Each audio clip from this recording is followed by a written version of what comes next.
Ha, a small-town doctor. Ha, that's quite a coincidence. My husband is a doctor too. An elite one, at that, working at a university hospital. He even makes over $150,000 a year. At the reunion, catching up with old friends and reminiscing about the past had been enjoyable. Until the former queen bee showed up. Seemingly wanting to compare her doctor husband to me, she persistently tried to one-up me. If you're also a sort of doctor, you should come and see where my husband works and learn something. It might be a good stimulus for a small-town doctor like yourself. Or maybe your tiny pride is too scared to get hurt, afraid of being embarrassed. And then, this provocation. But maybe it wouldn't be so bad to take her up on that challenge.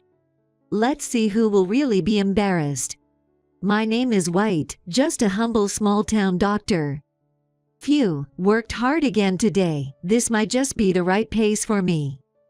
Muttering to myself, I finished up my work at the hospital, locked up, and got into my car. When I got back to my bachelor pad, there was a letter waiting for me. Is this an invitation to a middle school reunion? I was filled with nostalgia at the sight of my alma mater's name. Having had no contact with my middle school classmates since growing up, I hadn't expected an invite. Considering they hadn't kept in touch, but this could be a chance to reunite with old friends I was close to back then. Since entering medical school and then becoming a doctor, I'd been too busy to stay in contact, so they might have forgotten about me. Well, might as well check it out.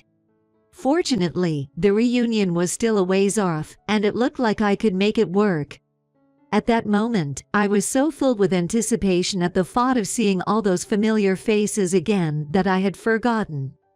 There was one person in that class, a real piece of work, that I hadn't considered, and then, on the day of the reunion. Man, it's been a while, Johns. What are you up to? Just a regular office worker, drowning in overtime every day. We're getting too old for this. Make sure not to overdo it, all right? Thanks. By the way, did you hear Sujino got married? What, Sujino did? Yay, and he's even got kids now. Can you believe it? Sujino, of all people. No way, Sujino, of all people. I joined the circle of old friends, thoroughly enjoying our long-awaited reunion. Man, a reunion after decades sure is fun. The friends from back then either changed beyond recognition or hadn't changed at all, and that was fascinating in itself. I wonder about myself. According to everyone else, it seems I haven't changed much either. So, what are you doing these days, White? Well, I'm working as a doctor in a small clinic. While grabbing some food from the table, I casually responded. That's not exactly incorrect, right now anyway. That's awesome. A doctor makes like $120,000 a year, right? Ahada, not that much, I'm just scraping by. Sure, if you're an elite physician or something, you might make that much. I think the heads of big hospitals make around $170,000 or so, but I'm not certain. In my case, just as I was about to say that, a dreadful figure appeared before us. If it isn't the incompetent White, LOL. Yikes. The person who suddenly addressed me like that was a woman in an ostentatiously flashy outfit, accompanied by a few followers. Even from a distance, the scent of her strong perfume wafted over, matched by her heavily applied makeup. Her attire was also incredibly flashy. Tight-fitting clothes that accentuated her body line, paired with high heels that looked hard to walk in. I wondered how she didn't trip when, at the sight of her, an unpleasant memory came flooding back, along with her name. This was Amy, a sort of empress who had reigned at the top of the class hierarchy since back in the day. Even then, whenever there was an event, she'd quickly take charge, and if things didn't go her way, she'd publicly berate and shame the student she saw as the cause. Why won't you do as I say? If you ruin the festival because of this, How will you make it up to everyone? Amy had volunteered to be a committee member for the cultural festival one year. But when her own planning mistakes caused delays, she didn't handle it well. Even then, she'd blame everyone else, playing the victim. If anyone dared to complain, she'd become hysterical and lash out. This domineering attitude had people, especially the guys, scared of her. What are you doing now? Let me guess, unemployed. No, I'm currently working at a small clinic in the suburbs. A small-town doctor? You mean you have your own practice? Well, something like that. Then, she snorted in derision, and looked at me with mocking eyes. Even after turning 30, it seems her nature of looking down on people hasn't changed. Well, even back then, I was never really into the whole lively scene or hanging out with the crowd, more of a gloomy guy, really. So, it's no surprise that girls who are the embodiment of sunshine tend to dislike me. But still, to come at me with such provocation right at our reunion after all this time, how much must she despise me? I totally thought you'd be unemployed by now. But then again, being a small-town doctor isn't exactly a big deal. Unlike my exciting life, yours seems pretty dull," said Amy, flaunting her wedding ring on her left hand. Despite her personality and, frankly, not having the most stunning looks, it looks like she managed to get married. Wonder what tricks she used. But what a coincidence, my husband is also a doctor. An elite, working at a hospital in New York, no less. His annual salary is over $150,000, she added. That hospital in New York is well known, even to those of us working in healthcare in the provinces. Well, working there, it wouldn't be odd to earn around $150,000 a year. He often goes straight from night shifts to day shifts. He hardly ever comes home. So, I get to spend my husband's money as much as I like. Ha ha ha. Amy laughs, thoroughly enjoying herself. What a terrible woman. If I ever get married, I'll make sure my wife never gets her hands on the wallet. But, what does Amy gain by boasting about living it up like that to me? Watching Amy smirk with that unpleasant grin, I internally shake my head, not understanding. But it's always been her way. Probably one of those people who can only feel happy by putting others down. I just can't get my head around it, but apparently, the world has its fair share of such hopeless cases. Let's just ignore her, White, my friend suggests, trying to support me. But the queen bee, with her sights set on a target, won't let me off the hook. Hey, where do you think you're going? I'm not done talking yet, you know. Oh, I'm gonna grab some food over there. Oh, running away because you can't stand losing to my husband. How pathetic, smells like loser mentality to me. It seems she just has to compare me to her husband because of the doctor connection. If you're even a semblance of a doctor, you should come and see where my husband works. Might be a good inspiration for a small-town doctor like you. Or is your tiny ego too afraid of getting hurt, too scared to face the shame? Yeah. Amy bursts into laughter, sounding all too pleased with herself. Honestly, it's the first time I've ever seen a woman actually laugh like that. And then, after saying whatever she wanted, she storms off like a hurricane. What was that all about? My friends try to back me up, but for some reason, they end up getting even more heated than I am. Forget about her. Why should we listen to someone like her and go out of our way to visit some irrelevant hospital? Besides, you're not that free, right? Well, it does sound kind of interesting. What? Maybe I should take up her challenge, just to see what happens. I thought to myself, let's see who will really end up embarrassed. Seeing me grin, my friend was like, have you always been this kind of character? So, a week later, I went to the hospital in New York that Amy told me about. As expected of a big hospital, muttered as I looked around. Everyone was bustling about, busy with their duties. The town I live in has a high elderly population, and honestly, there are times when we're screaming for more hands. I can't handle it all by myself, especially during flu season. It's insanely busy. Even in a big hospital like this one, where there are supposed to be plenty of doctors and nurses. I wonder if they ever feel stretched too thin, considering how busy they must be. Would they really take the time to meet me, just because I came to see Dr. Brown, Amy's husband? That's what I was thinking when suddenly someone tapped me on the shoulder. Oh, look who it is, the inept Mr. White Tubes.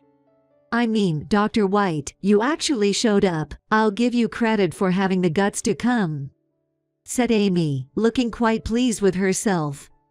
"Why is she here, though? I never said I'd be here today. Maybe she's just bored." "Well, I thought I'd at least say hello. Were you waiting for me to show up every day? You must be really bored."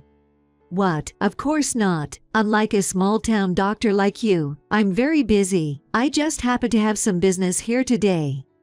Amy started to fume, maybe because I hit the nail on the head. "You must be really bored to actually come here. Well then, let's not waste any time. I'll show you around, Dr. White." Amy, making a point to emphasize doctor, led me to meet her husband. However, as we were walking down the corridor, two doctors coming from the opposite direction stopped dead in their tracks upon seeing us. Hey, look. It's really him." They were saying something as they looked at us. I wonder, did Amy notice? As we turned a corner, we encountered three nurses talking, but they too started murmuring in surprise upon seeing us. "What's going on? It's so noisy." Amy finally seemed to sense something was off and looked around. Doctor, is that not Dr. White?" What are you guys?" Eventually, one young doctor who directly addressed me started a trend. And soon, a large number of doctors and nurses began to gather around. Amidst the growing crowd, Amy looked at me, surrounded by so many people, with a look of astonishment. Incredible, the real deal, Dr. White, the second prodigy. He trained under Dr. Smith. "What brings you here today?" Surrounded by doctors and nurses, all eagerly talking to me. Geez, seems like I've attracted more attention than I thought. With the doctors buzzing around me, calling out doctor, doctor, Amy was completely flustered. "What's going on here? What's happening?" "Hey, what's wrong, Amy?" "You."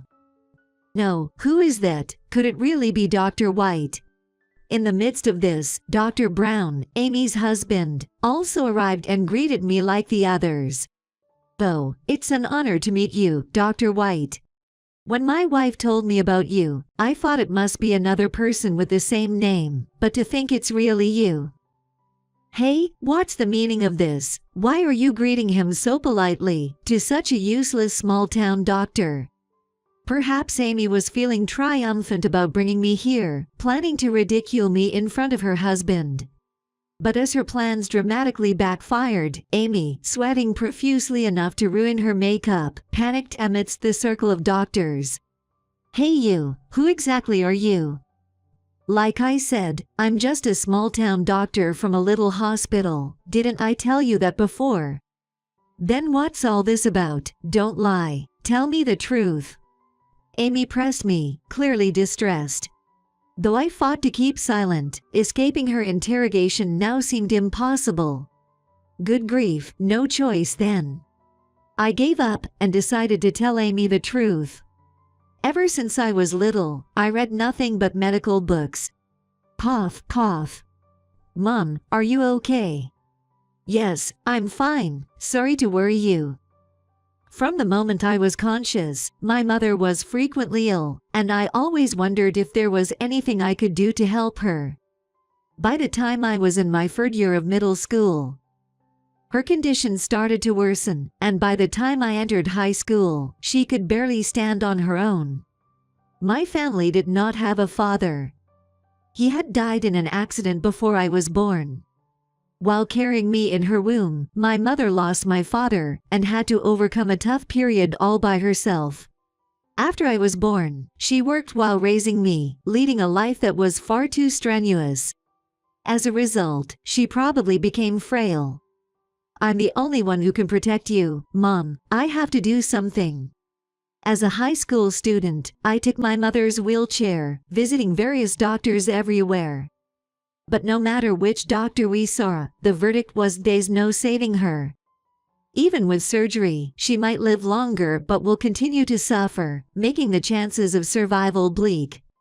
Until then, I thought my mother's illness was something simple. If she could just get proper treatment at a good hospital, her illness would be cured. But it turned out, the situation wasn't that simple. Unbeknownst to me, my mother's body had been invaded by a rare disease. Is there really nothing that can be done? While this was happening, my mother was rapidly weakening. Even taking her out in her wheelchair became difficult. Then, in a last-ditch effort, we headed to a certain hospital. Please, save my mother. Holding my mother's limp hand as she lay there with her eyes closed, I waited for the consultation. Then, someone tapped me on the shoulder. Hey, kid, is that your mother? Yes, she is. Caught off guard, I stuttered in response. Was it just me, or was there a faint smell of alcohol? Then, the man intently looked at my mother and boldly told a nearby nurse, Hey, take her to my consultation room. I'll examine this patient. What? Before I could even react, my mother was being taken to the consultation room. And just like that, treatment began, and miraculously, he performed a surgery that was said to be 99% impossible. Dr. Smith, thank you so much, you're a lifesaver. PFFD, this is nothing. This Dr. Smith, by name, seems to be a genius surgeon who could earn millions if he worked properly. But he's incredibly lazy and sloppy, hardly ever bathing. And even during work hours at the hospital, he can be found with a drink in hand. I distinctly remember smelling alcohol the first time I met him. Moreover, Dr. Smith only shows up at the hospital once a week, if that, making him quite the eccentric. Furthermore, he only operates on diseases that pique his interest. Yet, once he does operate, his extraordinary skills earn him the nickname genius among some in the medical field. Dr. Smith, would you take me on as your apprentice? Huh, what are you talking about? One day, as my mother's discharge was approaching, I went to Dr. Smith and bowed my head, asking to be taken on as an apprentice. I really wanted to become a doctor myself to save my mom. That's why I want to learn your techniques, so I can also help people with rare diseases like my mom. What a pain, you haven't even finished high school, let alone medical school, kid. Become a doctor first, then come back. So, if I become a doctor, you'll take me on as your apprentice, right? I was moved not just by him saving my mother, but also by his unconventional way of living, and I strongly felt the desire to apprentice under him. Of course, it wasn't easy, but after persistently asking without giving up, I finally obtained my medical license, and in between work, Dr. Smith reluctantly taught me his techniques. Dr. I've finished cleaning and laundry, so please teach me today. I've decided it's too much of a hassle, go home for today. That's just. The training was tough. More accurately, my days were consumed by being at the whims of a capricious mentor. Even when I finally made time, I'd just end up doing household chores and then being sent home, as if it were the most natural thing. I didn't immediately learn all his techniques, but being that Dr. Smith's disciple, I was called the second coming of a genius, the second generation, and was entrusted with many surgeries. Meanwhile, Dr. Smith declared, if I have a disciple, there's no need for me to perform surgeries anymore, and disappeared completely from the hospital, which he barely visited anyway, to start a small-town practice in the suburbs. While working as a medical practitioner, I visited Dr. Smith's clinic in my spare time to learn various things. However, it seems that even a genius doctor like Dr. Smith couldn't beat the passage of time. He fell ill last year and couldn't continue his small-town practice. So, I took leave from my hospital job to run his practice in his stead. So, you've been acting as a town doctor for about a year now. No way. The same guy who was an outcast in class. I can't believe you turned out to be such an incredible surgeon. As I finished speaking, Amy seemed flustered as usual, trying to say something, but in this situation, it was clear she couldn't gain the upper hand. Well, I don't appear in the limelight much, so my income isn't that great. I only rush over when there's a patient with some incurable disease. Honestly, I think your husband, who works hard every day, and everyone here, are much more admirable and important. Saying that, I looked around at the doctors and nurses surrounding me. My words seemed to make everyone a bit happy. That's Dr. White for you, and yet, it seems you might have been disrespectful to Dr. White. What? No, I didn't mean. Let's talk about this somewhere else, shall we? Amy's husband glared at her sharply, grabbing her arm and taking her somewhere. Amy's face turned pale, a look of despair on her face. Some time had passed since then. I was still in the suburban clinic without Dr. Smith, not wielding a scalpel but acting as the local doctor. Hey, how's it going, young man? Still playing the town doctor? Wow, you reek of booze. Are you drinking in the middle of the day? Suddenly, a drunkard stumbled into the peaceful clinic. At first glance, he seemed just a drunk, but in reality, this man was Dr. Smith. His unkempt appearance was far from what one would expect of a doctor. And, no offense, he looked nothing more than an elderly man soaked in alcohol. But according to him, if he doesn't drink, his hands start to shake or something like that. By the way, are you feeling better now? Yo, just drinking 3 pints a day naturally cures me, something like that. I can't believe he's got such a constitution. He's nearly 70, so I wish he wouldn't push himself. His tone is as gruff as ever. According to the nurse, he even examines patients with that tone. Must be quite a shock for the new ones. Being called a genius successor, that's quite the nickname you've got. Maybe it's not so bad to retire and leave this place to you. I'm nowhere near your level. Please don't say things like that. I still have so much to learn from him, so it'd be a problem if he retired so easily. Well, but trying to be a town doctor in Dr. Smith's place, I did realize a few things. Maybe he did it on purpose to teach me. No, probably just drank too much, as usual. Either way, if the doctor comes back, there's no reason for me to stay at this hospital. What, you want to go back to being a surgeon? Well, actually, I've come to think being a general practitioner isn't too bad. I was inspired when Dr. Smith saved my mom and admired how he cured diseases others had given up on. But once I actually trained and became a surgeon, I found that such rare diseases are not that common, and being too skilled and standing out can lead to trouble. I think I can understand now why he rarely showed up at the hospital, and why he became a private practitioner. When that time comes, just do like you now. Teach everything to someone who comes begging to be your apprentice, crying, and then you can retire. Right, that's also a possibility. This experience has taught me again. Standing out too much can cause friction, and judging people by their appearance can lead to painful lessons. I plan to continue contributing to others and to the world within my capabilities. Well, I'll be confiscating this. Hey, what the hell are you doing?